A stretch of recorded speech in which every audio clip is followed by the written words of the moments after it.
Hello friends, कैसे हैं आप सभी। उम्मीद करती हूँ कि आप लोग अच्छे होंगे और अपनी पढ़ाई को बेहतर तरीके से लगातार कर रहे होंगे। स्वागत करती हूँ आप सभी का आपके अपने यूट्यूब चैनल भीम अकेडमी 91 पर। फ्रेंड्स, स्टार्ट कर लेते हैं आज की क्वेश्चंस की सीरीज को। तो चलिए स्टार्ट करते हैं। क्वेश्चन नंबर 1 है, निम्नलिखित में से कौन सा बच्चों के संवेगात्मक विकास के लिए सर्वाधिक उपयुक्त है। यानी कि संवेगात्मक विकास के लिए सबसे बेहतर कौन सा तरीका है। ए ऑप्शन है कक्ष का प्रजातांत्रिक परिवेश, और बी ऑप्शन अध्यापकों की कोई भी सहभागिता नहीं क्योंकि यह माता पिता का कार्य है, और सी कक्ष का परिवेश, और डी कक्ष का आदर्शवादी परिवेश। तो फ्रेंड्स, इसका राइट ऑप्शन क्या होगा। इसका राइट ऑप्शन होगा ए ऑप्शन। संवेगात्मक विकास के लिए सबसे ज़्यादा क्या इम्पोर्टेंट है, तो कक्ष का प्रजातांत्रिक परिवेश।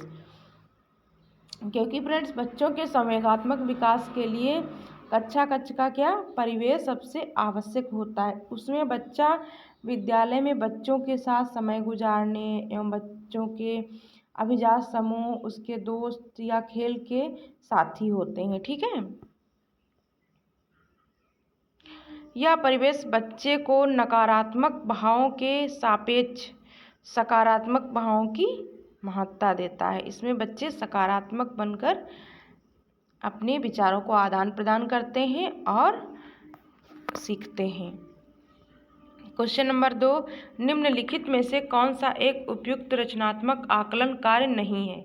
तो कौन सा उपयुक्त कार्य नहीं है। ए ऑप्शन खुले अंत वाले प्रश्न, बी परियोजना, और सी अवलोकन, और डी विद्यार्थियों का योग्यता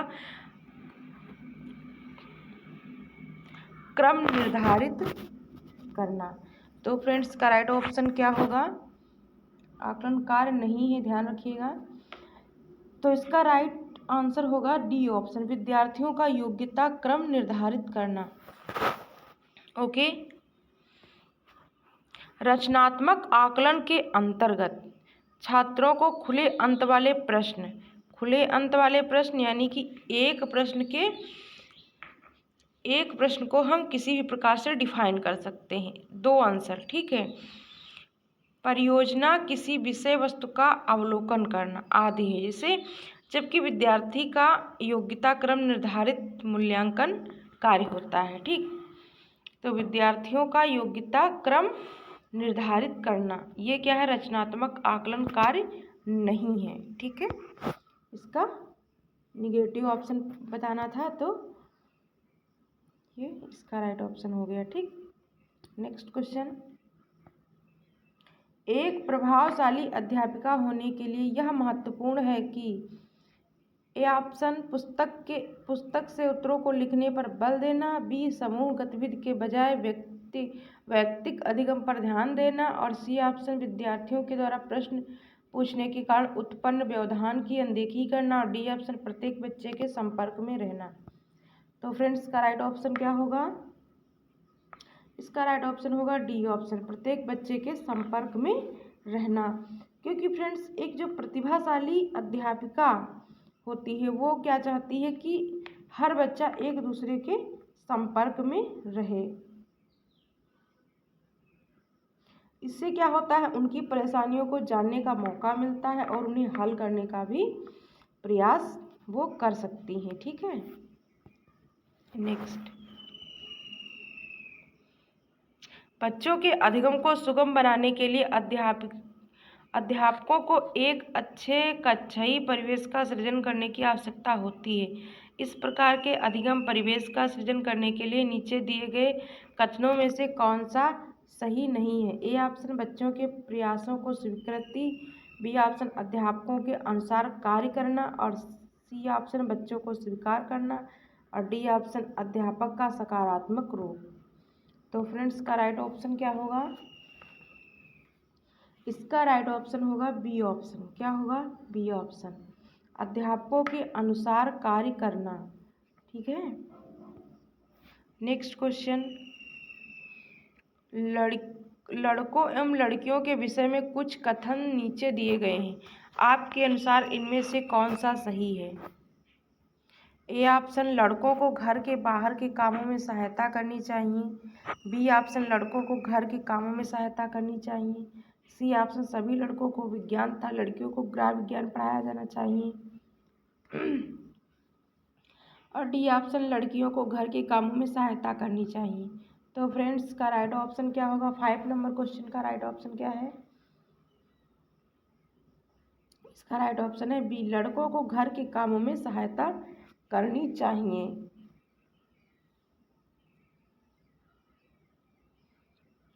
क्योंकि फ्रेंड्स ये इससे क्या होता है कि लिंग पक्षपात नहीं होता है, ठीक, कि लड़कियां ही घर का काम करेंगी, लड़के घर का काम नहीं करेंगे। ये लिंग पक्षपात के क्या है? विरोधी है, ठीक है। तो ये ऑप्शन सबसे राइट होगा।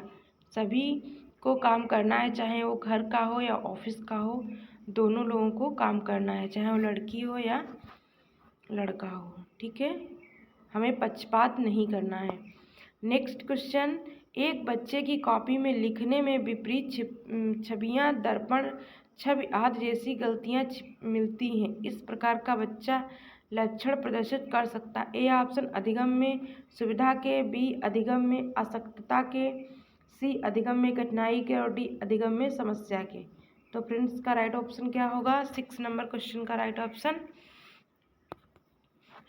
है बी ऑप्शन। क्या है? बी ऑप्शन, अधिगम में आसक्तता, ठीक है।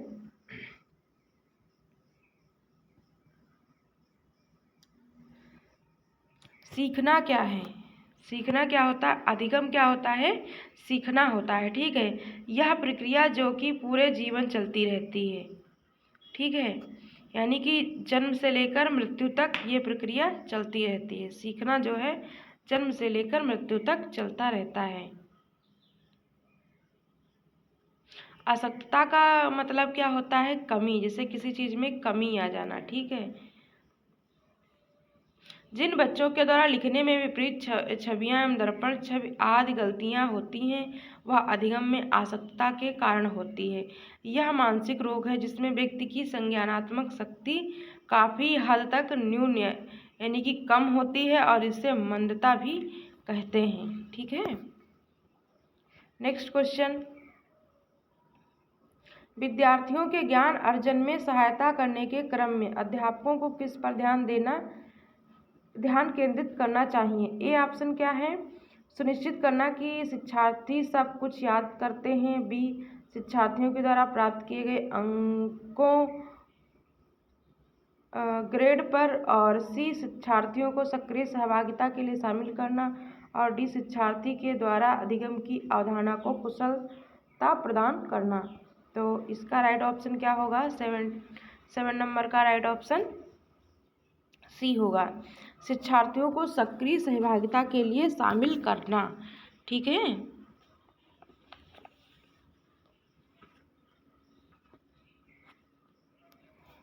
नेक्स्ट क्वेश्चन, अध्यापक के दृष्टिकोण से प्रतिभाशीलता किसका संयोजन है? ए ऑप्शन उच्च योग्यता, उच्च सृजनात्मकता, उच्च वचनबद्धता, और बी उच्च प्रेरणा, उच्च वचनबद्धता, उच्च क्षमता, और सी उच्च योग्यता, उच्च क्षमता, उच्च वचनबद्धता, और डी उच्च क्षमता और उच्च सृजनात्मकता और उच्च स्मरण शक्ति। तो फ्रेंड्स इसका राइट ऑप्शन क्या होगा? 8 नंबर का राइट ऑप्शन क्या होगा? D option. क्या? इसका डी ऑप्शन होगा, ठीक है। उच्च क्षमता, उच्च सृजनात्मकता और क्वेश्चन नंबर 9 क्या है? एनसीएफ 2005 के अनुसार गलतियां इस कारण से महत्वपूर्ण होती हैं। तो ए ऑप्शन, यह विद्यार्थियों को उत्तीर्ण एवं अनुत्तीर्ण समूह में वर्गीकृत करने के लिए एक महत्वपूर्ण उपकरण है। बी ऑप्शन, यह अध्यापकों को बच्चों को डांटने के लिए एक तरीका उपलब्ध कराती है। सी ऑप्शन, वे बच्चों के विचार की अंतर्दृष्टि उपलब्ध कराती तथा समाधानों को पहचानने में सहायता करती है। डी ऑप्शन, यह कक्षा से कुछ बच्चों को हटाने के लिए आधार उपलब्ध कराती है। तो फ्रेंड्स का राइट ऑप्शन क्या होगा? 9 नंबर क्वेश्चन का राइट ऑप्शन क्या होगा? C option. क्या होगा? C option.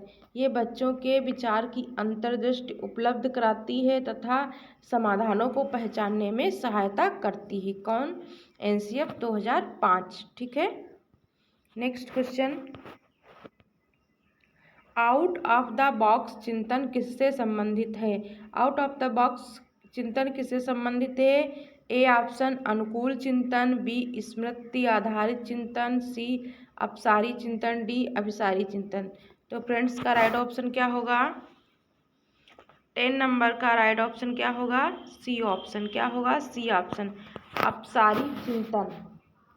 सी ऑप्शन, अपसारी चिंतन।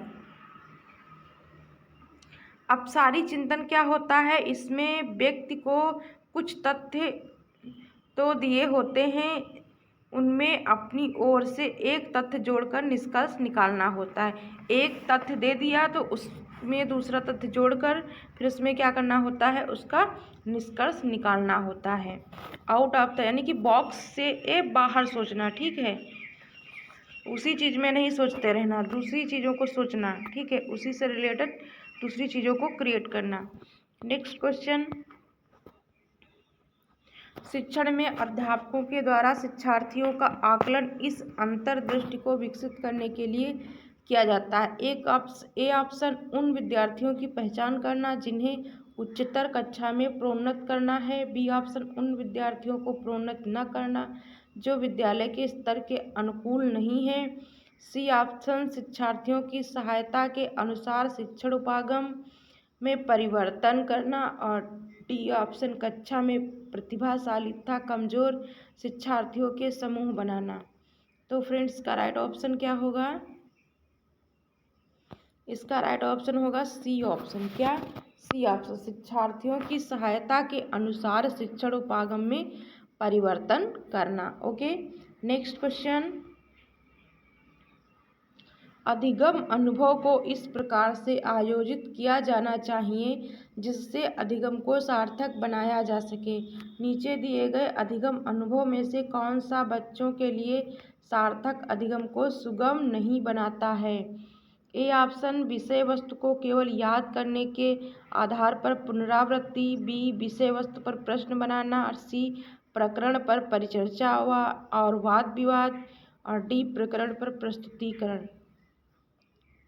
तो 12 नंबर का राइट ऑप्शन क्या होगा? इसका राइट ऑप्शन होगा ए ऑप्शन। क्या? ए ऑप्शन, विषय वस्तु को केवल याद करने के आधार पर पुनरावृत्ति। ठीक है, क्योंकि इसमें निगेटिव ऑप्शन पूछा गया था। नेक्स्ट क्वेश्चन पे चलते हैं, बच्चों को शाब्दिक या गैर शाब्दिक दंड देने का परिणाम होता है। ए ऑप्शन उन्हें कार्य करने के लिए प्रेरित करना, बी ऑप्शन बच्चों की छवि की सुरक्षा करना, सी ऑप्शन उनके अंकों को सुधार करना, और डी ऑप्शन उनके स्वयं के प्रति अवधारणा को नष्ट करना। तो 30 नंबर का राइट ऑप्शन क्या होगा? डी ऑप्शन, उनके स्वयं के प्रति अवधारणा को नष्ट करना। क्योंकि फ्रेंड्स इससे उनके स्वयं के प्रति अवधारणा नष्ट हो जाती था, कुछ नया सीखने के प्रति उनमें भय का नकारात्मक उत्पन्न होती है। भय या नकारात्मकता क्या होती है? उत्पन्न होती है, जो उनके विकास को बाधित करती है। ठीक है, दंड से, जब बच्चे को आप दंड देंगे तो। फ्रेंड्स, अगर अभी तक आपने मेरे चैनल को सब्सक्राइब नहीं किया है तो प्लीज़ चैनल को सब्सक्राइब कीजिए और बेल आइकन को दबा लीजिए ताकि आने वाली वीडियो का नोटिफिकेशन आपको सबसे पहले मिल सके। क्वेश्चन नंबर 14 क्या कहता है? निम्नलिखित में से कौन प्रारंभिक बाल्यावस्था अवधि के दौरान उन भूमिकाओं एवं व्यवहारों के बारे में जानकारी प्रदान करते हैं जो एक समूह में स्वीकार्य हैं? ए ऑप्शन भाई बहन एवं अध्यापक, ए ऑप्शन भाई बहन एवं अध्यापक, बी ऑप्शन अध्यापक एवं साथी, सी ऑप्शन साथी एवं माता पिता, और डी ऑप्शन माता पिता एवं भाई बहन। तो इसका राइट ऑप्शन क्या होगा? इसका राइट ऑप्शन होगा डी ऑप्शन। क्या होगा? डी ऑप्शन, माता पिता एवं भाई बहन। ओके। नेक्स्ट क्वेश्चन क्या है? विद्यार्थियों को स्वच्छता के लिए प्रेरित करने हेतु उन्हें स्वच्छता समिति का सदस्य बनाना प्रतिबिंबित करता है। ए ऑप्शन प्रेरणा की सामाजिक सांस्कृतिक संकल्पनाएं। बी ऑप्शन प्रेरणा का व्यवहारवादी उपागम। सी ऑप्शन प्रेरणा का मानवतावादी उपागम और डी ऑप्शन प्रेरणा का संज्ञानात्मक उपागम। तो फ्रेंड्स, इसका राइट ऑप्शन क्या होगा? इसका राइट ऑप्शन होगा ए ऑप्शन, प्रेरणा की सामाजिक सांस्कृतिक संकल्पनाएं। ठीक है, तो फ्रेंड्स आज के लिए बस इतना ही। मिलते हैं नेक्स्ट वीडियो में। फ्रेंड्स, अगर अभी तक आपने मेरे चैनल को सब्सक्राइब नहीं किया है तो प्लीज़ चैनल को सब्सक्राइब कीजिए और बेल आइकन को दबा लीजिए। ओके, तो आज के लिए बस इतना ही। Thanks for watching. तब तक के लिए अपना ख्याल रखिए और पढ़ते रहिए।